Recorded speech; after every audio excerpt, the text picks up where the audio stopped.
Across Africa, agriculture is more than a source of food and income. It's deeply tied to our culture, heritage, and community resilience. However, agriculture, the way we've always known and practiced it, is changing. Rapid population growth and climate change are piling pressure on indigenous methods of food production. Caught between change and continuity are Africa's indigenous farmers. In Kenya, they're pushing back. This week on the program, we delve into the indigenous seed debate in Kenya and across Africa and explore how it fits into the larger story of food security and agricultural transformation. I'm Penina Karibe. Welcome to Talk Africa.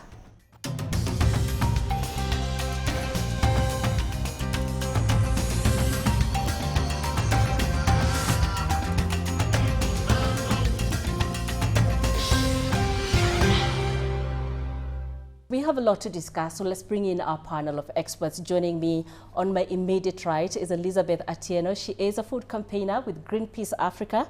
Next to Elizabeth, we have Wangari Kuria. She is the founder and CEO at Farmer on Fire Global Consultancy. Joining us from Abuja is Julius Ogar, farmer and agricultural entrepreneur. Plus, we also have a live audience composed of students from the University of Nairobi. Plus, we have some farmers as well in our audience. Thank you all for joining us. So in 2012, Kenya enacted the Seed and Plant Varieties Act. It aims to regulate the seeds industry and protect intellectual property rights. So as we know this law, or as we understand it, it prohibits the sharing and exchange of indigenous, uncertified, and unregistered seeds. So Elizabeth, I'll begin with you because Greenpeace has been actively opposed to this law. But could you just explain to us, from your understanding of the government of Kenya enacting this law, what is the rationale behind this legislation, and why does the government of Kenya believe that it's important when it comes to transforming Kenya's agriculture? Thank you. Thank you so much for having me today. So the argument that the government is giving for having this law in place is they're saying it's because of the quality of seeds. They're looking at the issue of seed quality and also the issue of resilience. So one of the things that the government is saying is they want to have this in place so that they can be able to deal with the issue of fake seeds. And they're also saying that most of the seeds that farmers are selling, which are coming from the farmer managed seed systems, are inferior. So they don't do well, they don't produce enough. There's also that issue where we are saying now with the changing climate, we continue to see extreme weather events. And now they're saying that these farmer managed seeds are not good enough and are not resilient. And they're trying to come up with breeded seeds, which they're calling now the powerful seeds, which in real sense, that's not the case. Because as we know, our farmers have had their seeds for generations, and most of these seeds are resilient because they are acclimatized to the different locations and regions where they come from. So you cannot say that a seed that has survived for generations, you want to compare it with a seed that is coming from a lab. This is not tested, but we have the farmer seeds which are tested. So if the issue is you want farmers to use quality seeds, then why don't we put the power to the farmers? Why don't we help them breed their own seeds? Why don't we help them look at how they can be able to enhance their seeds? If you're saying it's about empowering these farmers, then stop taking control from the farmers.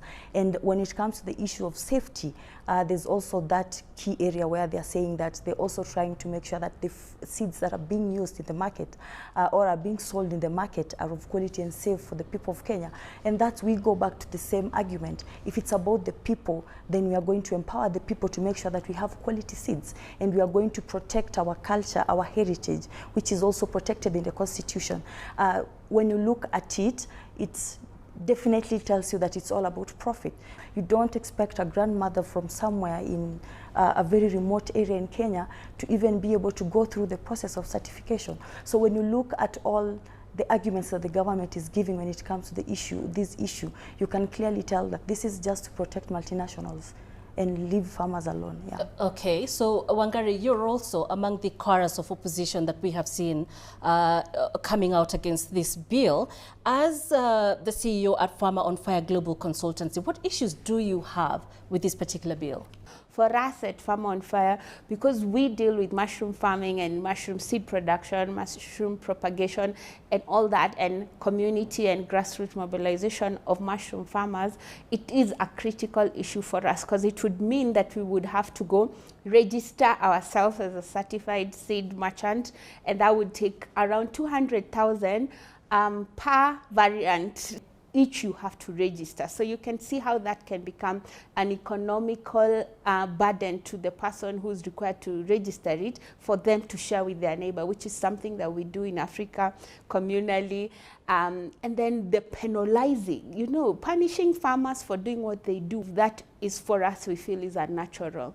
So we want to encourage a thriving community. We would like regulation, but within reason. We assume that the government is trying to protect the farmer with avoiding fake seeds. We have seen a few seeds, a few actually registered, certified companies on the agrovet shelves selling a seed that has germination rate of 20%, 30%. They should start with those ones.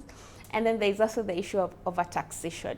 When you certify a seed, a huge bulk of that sales price goes to the government as part of tax. However, now we are talking about a small scale holder farmers who needs to plant onions, and a kilo is going for 40,000. By that, it already is eliminating so many of these small scale holder farmers. And if we look at it in the broader sense of it, it will kick out a lot of people by penalizing farming through seed sharing. So let's bring in Julius, who is in Nigeria. Julius, I know that in your country, Nigeria, you have two seed systems. They coexist. You have the formal and informal systems. So talk to us about how these two systems work. In Nigeria, yes, they coexist. The two systems are not fully established as yet. I would say the indigenous seeds propagation in Nigeria still remains substantially predominant at the moment. The introduction of new seeds is something in progress. We are not hoping that that introduction is going to phase out the existence of indigenous seeds. We are hoping that we're going to find a way to create a balance, because basically in the question of indigenous seeds is not different from the question of indigenous peoples across the world. The seeds belong to people. There's a reason why wheat grows well in Russia and doesn't grow well in Africa. There's a reason why corn grows well in some parts of the world and doesn't in others. Things are domesticated, as it were. Vegetables grow in certain regions and they don't grow in others. This is the dictate of nature.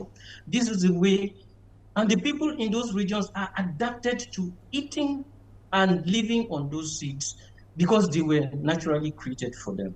So in trying to balance a situation where we have real practical problems in our country, which is the fact that there's environmental degradation, there is too much rainfall or too little rainfall, droughts and all of that. There are conflicts in many places, and there's a need to continue to produce food to feed a growing population. Yes, that reality is there, but to try to, suppress the indigenous people and what they know and have used for millennia, and confer advantage on businesses, multinationals that have seen a market in Africa. It's not governments. If they do that, they are not playing their role as protecting and providing for the welfare of their citizens. Okay, so Elizabeth, let me rope you in at this point, because governments have argued that maintaining the traditional ways of doing things, of farming, is not really sustainable, given especially the things we're seeing, such as climate change, the shrinking of arable land, the explosion of human population. I mean, are these reasons not valid enough to make farmers, to make farmers open to the idea of certified seeds? That's the thing. We are not saying no to developing. We are not saying no to new technologies. We are not saying no to new information. We are saying, how do we get a balance? How do we look at what is good about our indigenous way of farming and what's good about the new way of farming? And then how do we merge the two and come up with good solutions? The problem that we continue to see in Africa is governments are really focused on food security rather than food sovereignty. We are so quick to look at, we just want to make sure that people have access to food. But is it quality food? Is it what they want to eat? Because we know that even in Kenya, for example, you go to different regions, people have different preference when it comes to what they want to eat. And then we want to make sure that when you look at food sovereignty, you make sure that these people are eating what they want to eat. They're producing what they want to produce. They have control over their way of production, distribution, consumption, and all that. And that's what we are saying. We are saying, why don't we look at food sovereignty, where we are working in harmony with the environment, in harmony with our communities, to make sure that we are making sure that everyone has a food on their table, but at the same time, we are taking care of our environment, we are taking care of the well-being of these communities. When we focus so much on food security, we end up losing these other key issues that we need to look at. And that's why we continue to argue and say, we are not saying no, we don't want to develop, we don't want to do better. No, we want that. And that's why even for Greenpeace Africa, when it comes to the punitive seed law, we are saying you need to amend it so that you don't penalize farmers for exchanging seeds. How would you like it amended? What would you like to see? Support the farmers. Make sure that you're supporting the farmers, because once you put those very rigid and very hard for farmers to be able to even certify their seeds. You're saying 200 Kenyan shillings per seed. Where are our farmers going to get that money? And again, you're saying that corporations can be able to do that. So we are continuing to see corporations pirating our farmers' seeds. So we continue to have cases where farmers have had seed varieties for years, and then one day you wake up and it's already certified by a big multinational, and then they're saying this is our seed. And you know, once someone has been able to certify seed, you cannot be able to, you are not supposed to plant it without their permission, even replanting it. And that's a problem, because we are going to have farmers locked into this cycle of having to buy seeds every single season. Where are we going to get that money from? We already know that, as you've mentioned, 80% of the food that we eat in Kenya comes from small-scale farmers across the country. So if already we are talking about Kenya is food insecure right now, and we have 80% of these farmers getting their seeds from the farmer managed seed systems, when you are trying to limit how they're going to have access to these seeds, then it means that we are going to have very bad levels of food insecurity in the country. We need to make sure that we have a seed policy that is also protecting these farmers. It's saying, yes, it's fine, we want farmers to be able to also exchange their seeds, but how do we support them on the ground? How do we make sure that we have enough extension officers on the ground to build these farmers' capacity so that they can be able to breed their own seeds? Let me bring in Wangari at this point, because Elizabeth is talking about food sovereignty versus food security. She says it's not just about quantity but also quality. But tell me, Wangari, if then African governments was to say, fine, we want to get rid of the certified seeds, you know, altogether, yes, and we will empower our farmers locally, is there capacity within governments to indeed go to the farmer in the rural village somewhere in Nigeria, or you know, in Mali, for example, or even here Kenya, yes, and make sure that that seed that farmer is going to plant will be quality? I mean, the question here is there a way of really making sure that those local seeds, indigenous seeds, are made quality so that the farmer can not just get the sovereignty Elizabeth is talking about, but security as well, because that's still important at the end of the day?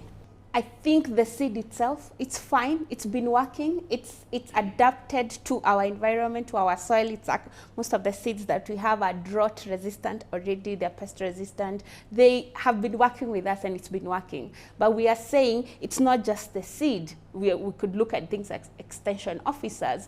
Has the government ensured that every farmer is catered for, is under that umbrella where the extension office is actually working? Has the government checked on that? Number two, soil. People keep forgetting about soil. Yes, we can advance as much as possible, but the system that works most efficiently is the one that enhances what is already existing. To find a balance and get involved with each other and ask the farmer, how does help look like for you? How do I enhance? How do I create a better seed bank? The government of Kenya should have its own very strong seed bank with registered varieties. The Kiondo was supposed to be a Kenyan property. It's been registered elsewhere. We are seeing these trends going around. People coming just because they have cash flow or the exchange rate is better. They take something that is Kenyan, that is part of our heritage, goes and registers it. And the government accepts that money and certifies that thing. So that is what we are saying. There is more to it. It's a complex system. The food system is very complex.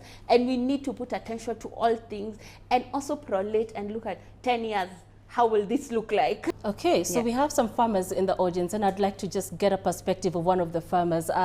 Mary Katholmi, just listening to this conversation going on, I would like to know, for you as a farmer, what does help from government look like? Is it maintaining the indigenous seeds, or is it incorporating as well the certified seeds? Thank you so much for that question. I would say the conversation is really being centered around seed, but it's such a big conversation. Seed is not the only factor of production. Have they looked at irrigation? Have they looked at water? Have they looked at cost of production? Have they looked at value addition?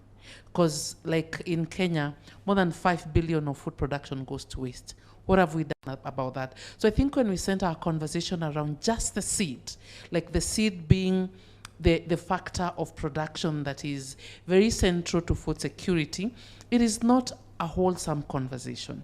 Can we have a wholesome conversation? Why do we need to talk just about seed? Let's talk about irrigating our lands. We have expansive pieces of land that are not irrigated. What percentage of Kenyan land is under irrigation? Can we talk about value addition? How much food do we waste? Can we have conversations about taxes? Agriculture is so heavily taxed. If we are genuine about increasing our production, can we even zero rate, our taxes just to mitigate the farmer a bit? So I think we are not saying no to any other new technology, but let's just have an honest conversation. But when we center the entire conversation around seed, then we see another hand somewhere. And as Africans, in times immemorial, we are farmers. We didn't farm to sell. We farmed to feed our families. That's the basic work of an African. We fed our families. What we have excess of that is what we take to the markets. So when someone wants to control how we produce our food in the guise of food security, then I think that conversation needs to be more of a wholesome conversation. We just need to be very honest. The government has done minimally, needs to do more on all the other factors of production, not just seed. Let's have a wholesome conversation. Okay, so Julius, let me come to you, because your country, Nigeria, is now introducing these two systems of, the formal and semi-formal. Semi-formal, of course, being indigenous seeds, formal being what we're talking about, certified seeds. But looking at these two, how do you think, in your opinion, they will go towards boosting food security in Nigeria?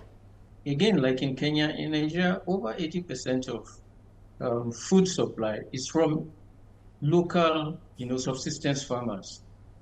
And the remaining, just about 20% is by commercial holders and what have you. And there's a system in Nigeria that the local farmer doesn't depend on extraneous or external help, and yet the food market is sufficiently fed with products from the regions. Nigeria is a very huge country, I must tell you. So, and across, there's so much arable land in Nigeria that you could just throw a seed corn outside, a seed of corn, and it germinates. So, taking that into perspective, you would imagine that if there was organized system of farming, Nigeria should be able to supply food to the rest of the West African sub-region. But as it is right now, with the peculiar problems Nigeria has, and which other parts of the world and the continent also experience, climate change, too much rainfall or too little droughts and all of that. And then lately, insecurity, it's, affecting the volume of food that goes out into the market. Be that as it may, the local farmers still remain resilient. And the government, the government is not making sufficient effort, I'm sorry to say, to ensure that there's an industrial scale production of food that will, affect food security for the people. If that's the way government wants to go, government should establish it in a manner that it does not affect the local people. They should let the local people be independent in themselves, like they've always been. And then they should set up a system that runs in the parallel. Maybe if their system is better and encourages more food security. By the way, when we talk about food, it's not just the availability of something to eat. It's something that is nutritious and healthy. It's something that you eat and you don't have to go to the hospital afterwards. So we look at all of this in perspective. And if they put up a system that is competitive, is running parallel, side by side with what the local people, indigenous people are doing. And along the line, theirs proves to be better. Good and fine. Let's talk about how then governments can balance between the needs of, or the interests of small-scale farmers and commercial farmers. Just to mention before I get to your question, the biggest challenge that we have in Africa as a continent when it comes to our food system is the fact that the economic systems that we have in place are not really helping us. And we say that colonization ended decades ago, but the systems that we have in place that are controlling, for example, the food sector, are systems that we had then. And these are the ones that are determining how we are growing our food, how we are distributing our, and how we are consuming our food. The systems that were put in place then were just basically to make sure that these multinationals and the countries in the north, it's like we were supposed to be consumers of products from the north. That is what we are supposed to do, and provide them with raw materials. And we continue to use these economic systems. And this is what is the problem. So right now what we need to do as a government is we need to, as Africa, as a continent, we need to clean our house. And cleaning our houses, we need to talk to our farmers and see exactly what she said. What's the help that you need? How can you be able to move forward? This is what we are proposing, and this is what you guys are proposing. So how do we meet at the middle? For example, with the Seed and Plant Variety Act, when it was passed to be law, there was no public participation. Farmers were not involved in the whole process. So why don't we work on our own systems to make sure that they are going to help us produce food that is enough and quality food for our people, and make sure that also our farmers don't continue to live in poverty the way they are living right now.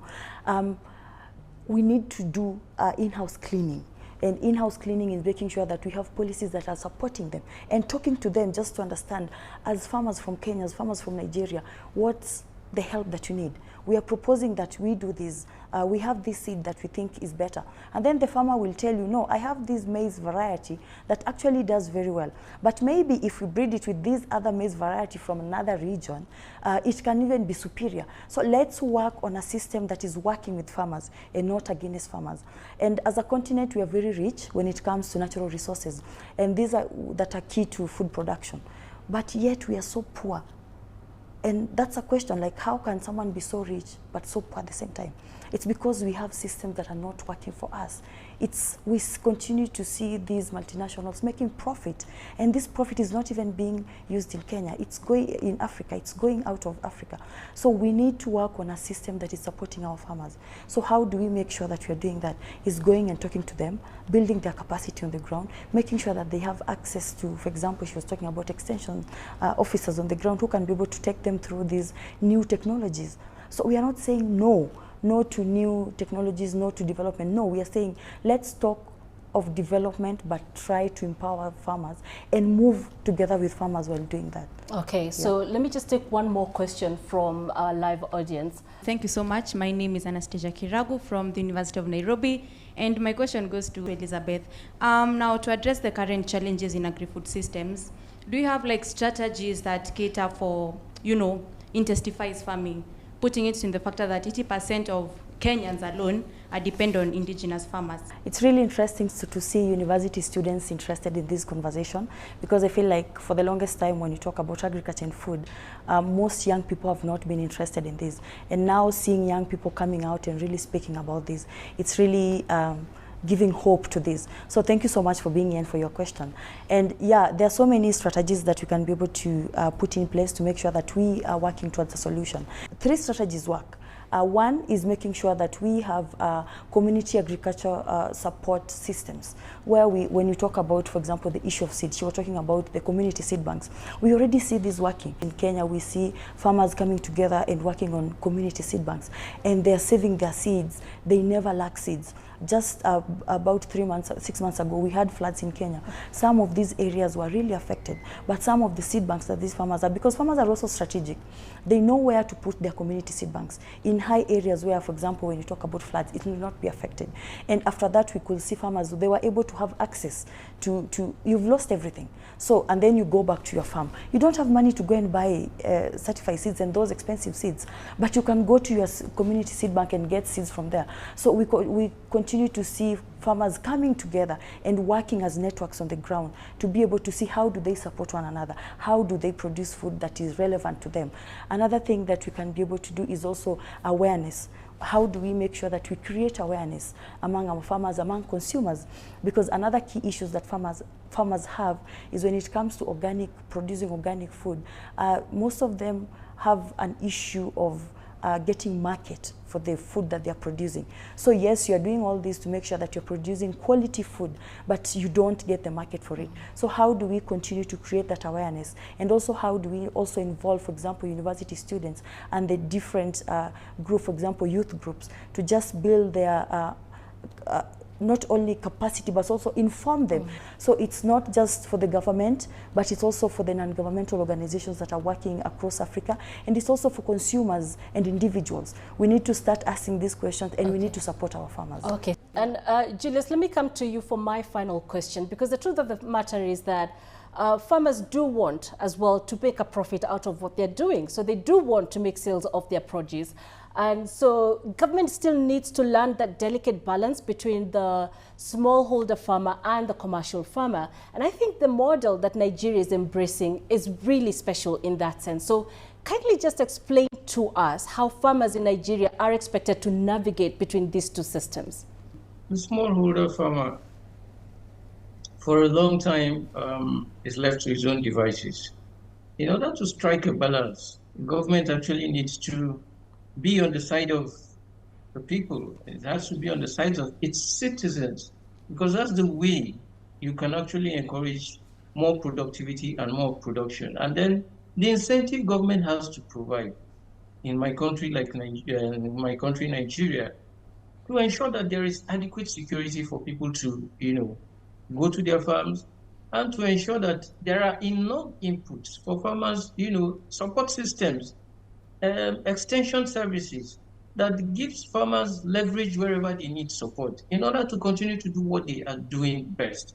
So in order to strike a middle ground, once again, the system should be in such a way that farmers are encouraged to do what they do, and government should invest in sustainable agriculture that encourages people cultivating in a system that encourages biodiversity. Okay. If the government doesn't come in on our side, there's not going to be a balance. All right, Julius, we now have to wrap it there. I'm afraid we are running out of time. It's been a really interesting conversation, and this is a conversation that could really go on. It's a very emotive issue, but that's really all we have time for on this edition of Talk Africa. A very big thank you to our panel of experts, Madam Elizabeth Atieno of Greenpeace Africa, Wangari Kuria, CEO and founder of Farmer on Fire Global Consultancy, and as well, we had Julius Ogar, farm and agricultural entrepreneur, joining us from Abuja. We also have to give a very special thank you to our live audience. We had the farmers, we had the students from the University of Nairobi adding value to this conversation. And you too can be part of this conversation through our social media platform on Facebook and X. And you can also watch this and other editions of Talk Africa on our YouTube playlist. So do join us again next week for more of Talk Africa from me, Penina Karibe, and the team here in Nairobi. Until next time, goodbye.